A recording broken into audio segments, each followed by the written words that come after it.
one of the critical things for us was to look also at our employees, potential new employees as well as existing ones.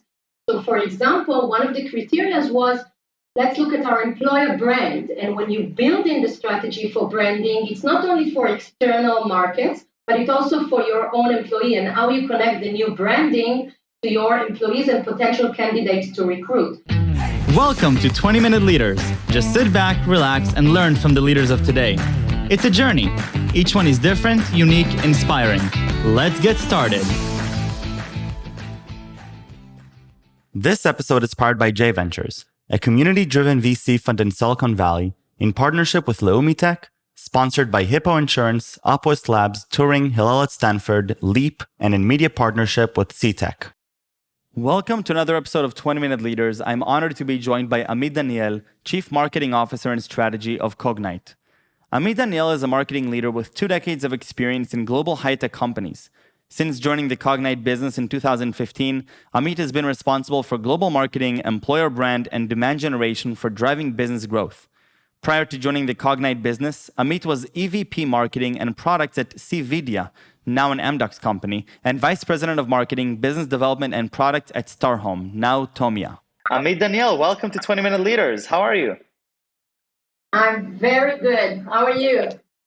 I'm doing great. We're going to have such a fun time talking about your role as Chief Marketing Officer of Cognyte. But, before that, the Senior Vice President of Marketing of Variant Cyber Intelligence, not two different, distinct companies. We're going to be talking about that as well. But your whole journey in marketing roles, as both also as Executive Vice President of previous companies, I think that there's a lot that we're going to be talking about in the world of rebranding and thinking through, what's 2021 like and going through such processes. So before we get to what you've done with Variant, take me back a little bit into your career and your journey in marketing roles.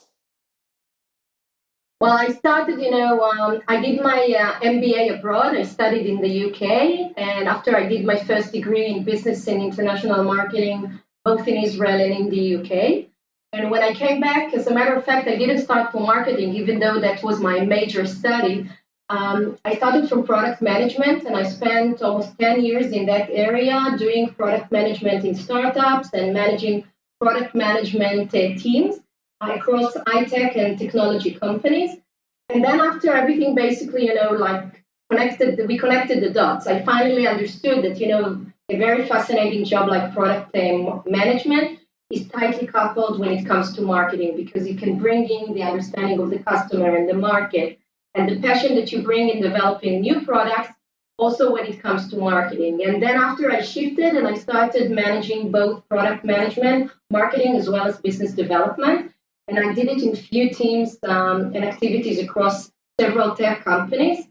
For me, marketing is storytelling. I mean, that's the beauty, being creative, being surrounded with very creative people, and being able to create a brand and a story that is used by different channels and different audiences. And if you do it right, it's impacting everything that you do, your customers, your partners, investors, employees.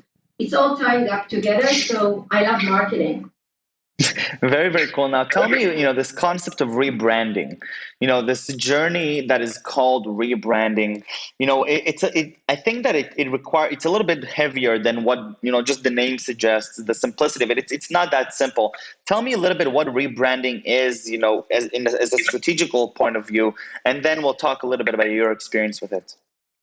Sure. Well, rebranding is really a strategic process. It's not a tactical one. And sometimes, people are thinking, okay, I'll just, create a visual identity and logo and take it, tactical just to make sure that it's done into the marketing operation. It's completely not the concept.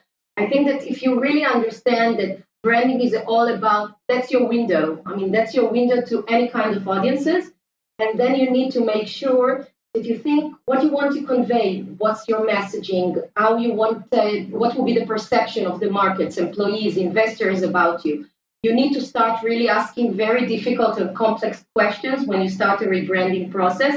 And as a matter of fact, I think that one of the main insights, if you want to have a successful rebranding process, is to make sure that you clearly understand the messaging, the narrative before you jump into the actual implementation and execution of branding and logos and visuals and website, etc. So that's really by itself. And in order to do that strategically, you need to cover different aspects. You need to clearly understand what's your strategy of the company. You need to understand what your competitors are doing and what's going to differentiate you when you stand out and you convey your message.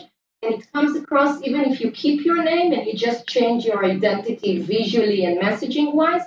But clearly, when you're changing our name, which was the case when we shifted from Variant to Cognyte, it was even more complicated because you need to pick a name that really represents what you do and conveys properly the story outside. And they take it into the visual and the different types of implementation. So if I need to summarize it, it's a strategic process. Now, so what would lead a company, especially a company that's operating for many, many years, to go through a rebranding process, which obviously is a complicated process? Yeah, it's really complicated because we need to rebrand and we need to rename. So the initial process was to set our goals. What would we like to achieve in this process? I mean, what will be the end game? How we would like to be perceived by the different audiences. And this is where we started from, myself and my amazing marketing team together with the external agency. And once we mapped this one, we really looked at everything. So I can tell you, for example, we started in our case, we called it Namestorm, just like brainstorm, because we needed to come initially with a replacement to Variant because we spun out from Variant to be our independent standalone company traded in NASDAQ. And after 25 years, having a massive reputation, being a market leader, everybody in the space of security analytics software knew who is Variant. It was quite challenging because you need to come up with a new name, a new identity for a market that knows you very well. And when we started doing that, the initial ones was really to define the criteria. So you need to think of a name that represents what you want to do and what's your vision and roadmap as a company. And from our side, for example, we had some criteria. We wanted it to be representing the name, what we do. We wanted it to be really simple, to pronounce. We wanted to make sure, because we're a global company, that it fits different languages and it's not going to contradict in other languages, in anything that it will be problematic. And we set up the entire criteria, and I can tell you it was fascinating. So we're already talking specifically about the specific process that you've been going through over the last few months. Tell me a little bit more specifically about the strategic thinking that goes on from transitioning from Variant to Cognyte. Okay, so the process there was really to say, okay, who we are, what's our message, what's our differentiating, how do we stand out versus our competitors. So as part of the process, what we have done is we really looked at what Cognyte is doing. And what we're doing is we are providing different types of technologies to our customers in order to have a safer world. So what we do is we accelerate their investigations, and we want to make sure that we can predict and prevent the threat before it's actually taking place. And for that, you need massive analytics that assist, and our customers are being empowered with our technology. So starting from that, we said, okay, we're a security analytics company. That's clearly need to come out in everything, in the rebranding, in the visual identity, in the tone of voice, in the messaging, in the creative. That was one of the criteria. The other thing was because we spun up from Variant, we wanted it to be very different from Variant. So we decided, for example, there will be no V, there will be something that will stand out, will be very different from Variant, because we really wanted to create a differentiation. I must say that one of the things that for us was critical, and I strongly believe it is as a CMO, when you speak about branding, many of the CMOs usually think about immediately their customers, investors, partners. One of the critical things for us was to look also at our employees, potential new employees as well as existing ones. So, for example, one of the criteria was, let's look at our employer brand. And when you build in the strategy for branding, it's not only for external markets, but it's also for your own employee and how you connect the new branding to your employees and potential candidates to recruit. And we have our employer brand. We had it also in Variant. It's called Curious because we're very curious people. This is our DNA and what represents us as a company. And for us, building the new name and connecting it to everything that involves branding, part of the strategy was also to connect the employer brand. Nowadays, when you look at the competition out there, for talents and recruitment and retaining employees, it's a critical element when it comes to strategy and branding, because sometimes it's being neglected, and once you get to it, it's too late. You need to make sure that when you plan ahead in branding, look at it as part of your strategy. So what was actually the tangible action steps that were taken internally within the company to align everybody to this new language, this new culture that you're creating? Fantastic question.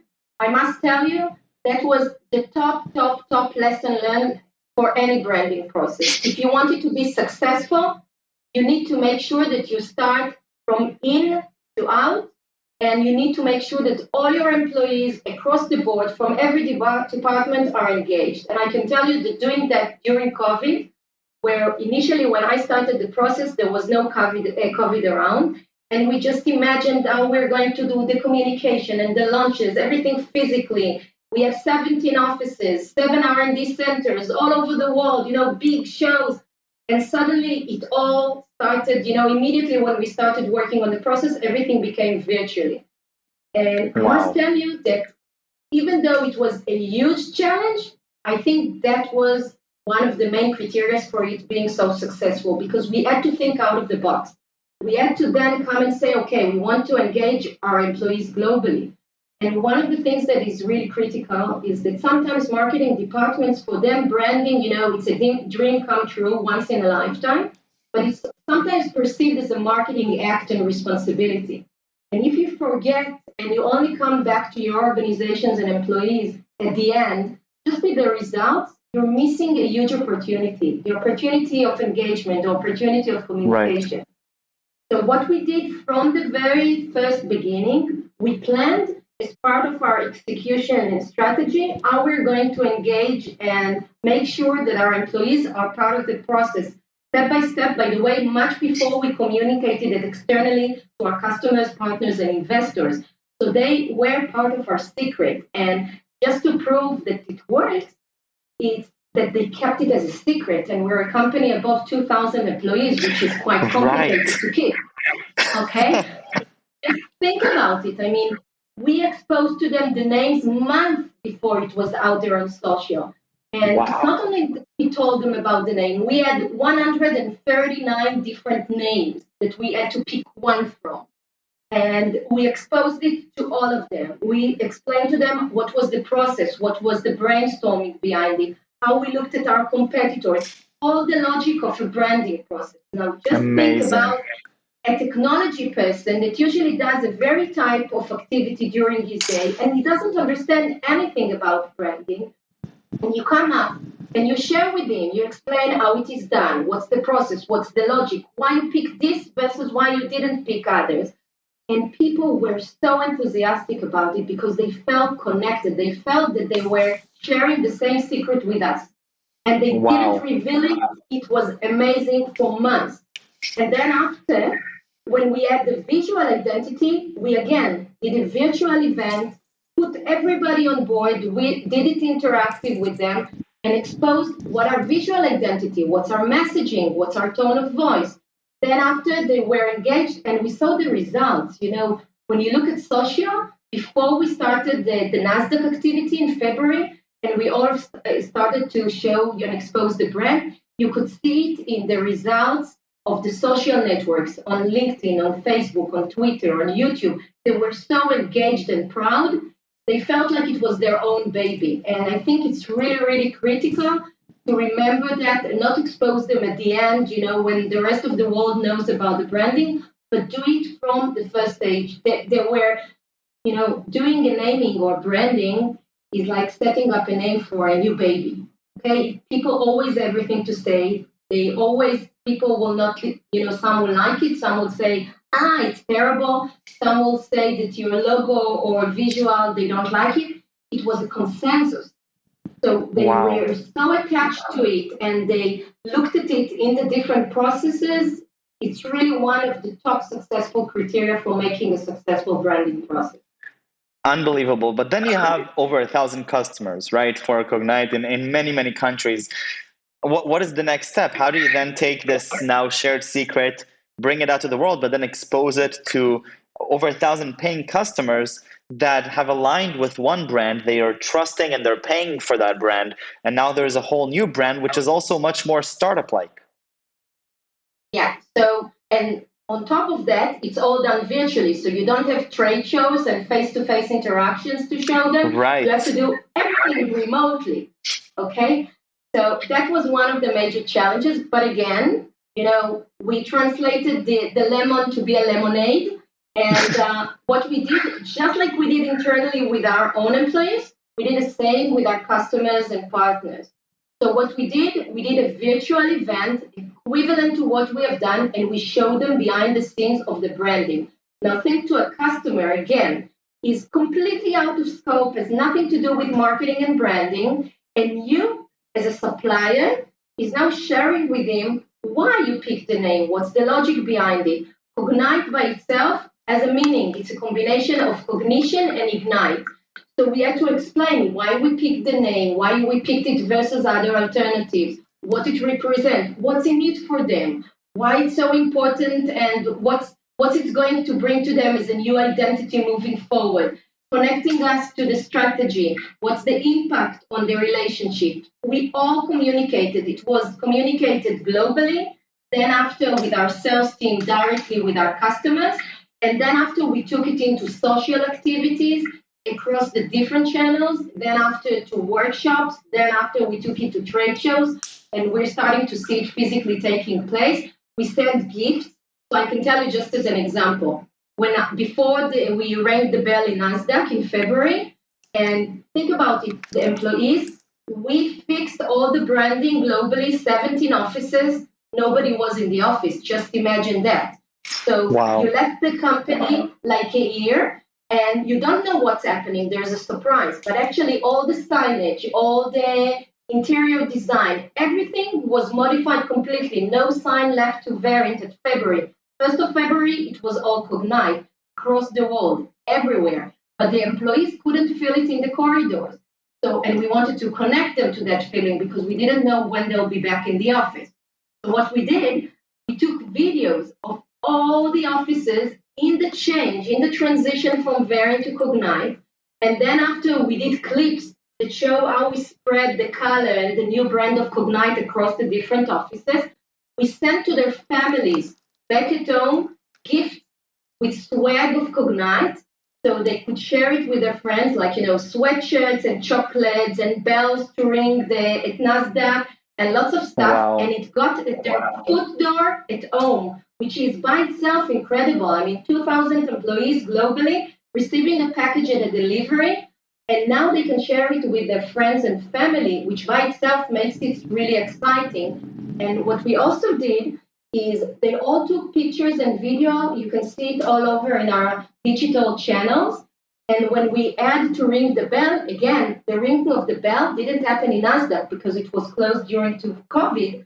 So what we did is we asked all our employees to take pictures of them with their friends and families, and they all appeared on the tower of Nasdaq without actually being there, but they could see themselves, and everything that was done remotely, even though it was remotely, they were tightly coupled, as if they were in a Times Square at the same time. Wow. So it was all working together across the different employees and channels, and it was amazing. I mean, at the beginning, we were crazy how we're going to make it virtually, and at the end, it only made us being much more global and accessible to different audiences.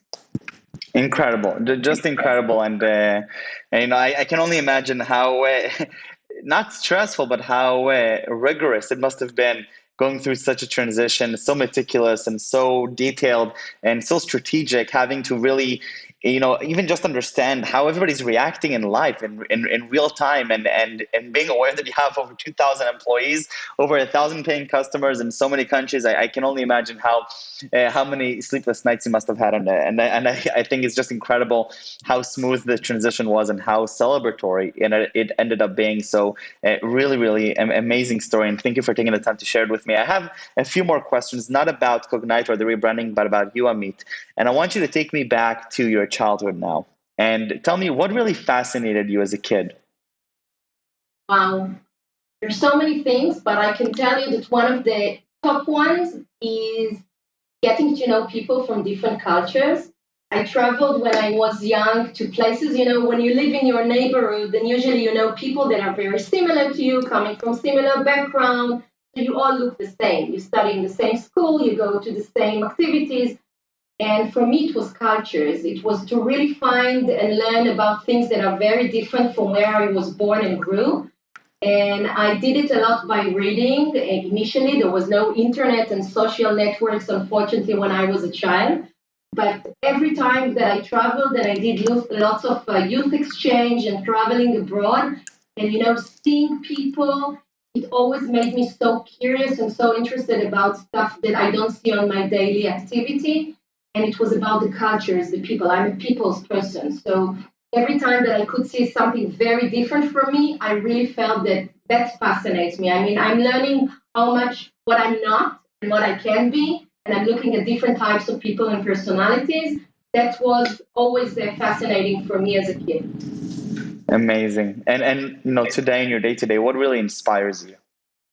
Well, I love people that break barriers. I mean, people that do things that, you're suddenly looking at that and you say, wow, I couldn't do that. I mean, so for me, anything that is, if I look and say, wow, they did stuff that nobody expected that they will be successful, or they broke the ceiling.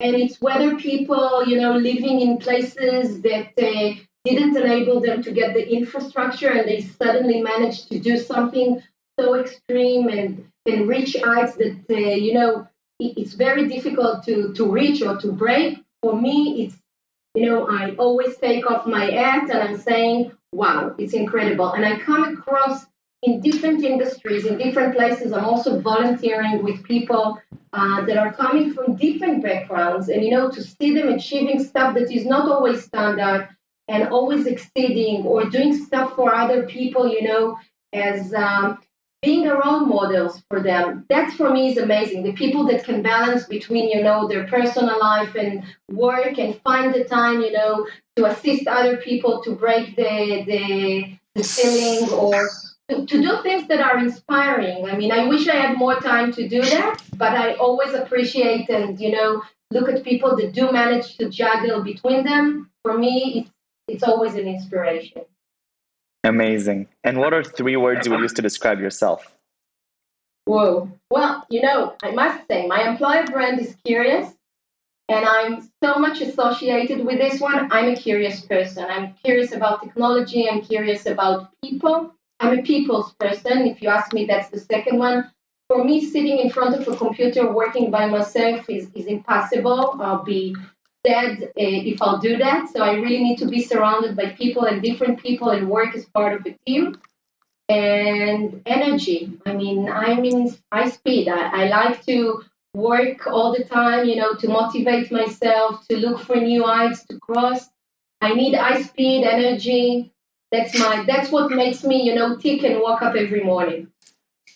I can feel it resonating through the screen. Amit, thank you so much. Thank you for sharing this fascinating journey. This was great. And thank you for sharing everything with me. Stay safe and stay healthy. Thank you for the time. Thank you. Bye-bye. Take care. Bye-bye.